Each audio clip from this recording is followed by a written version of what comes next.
Hey everyone, today's recipe is a really quick and easy one. We're going to be doing a broccoli and cheese soup brought together in the Vi blender.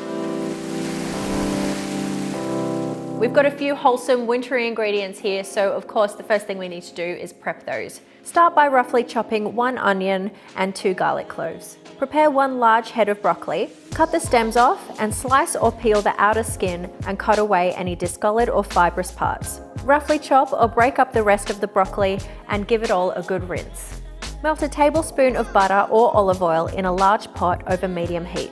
Add the onion and garlic and saute for around 4 minutes or until the onion is softened and starting to colour. Add the broccoli and 3 cups of chicken or vegetable stock. Season with salt and pepper, place the lid on and bring to a boil. Turn the heat down and simmer for 5 minutes until the broccoli is just tender.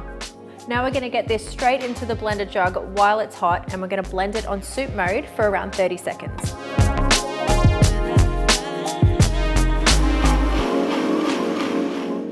Add half a cup of grated cheese to the blender jug.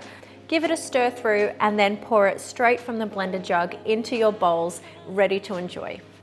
You can eat the soup as it is, or you might like to garnish it with a little bit of cream, maybe some chopped parsley and some fresh cracked pepper. So that's got to be one of the quickest recipes ever, straight from the blender jug to the bowl. This is warming and it's healthy, it's simple and quick, it's everything you want in a quick meal. We hope you give this one a go at home, and if you do, then let us know what you think in the comment section below. And if you haven't already, then go ahead and hit subscribe so you see more of our Luvele life recipes and other ways to use your Luvele appliances at home. Give this video a like for us today if you enjoyed it, and we look forward to catching you again really soon with another healthy recipe.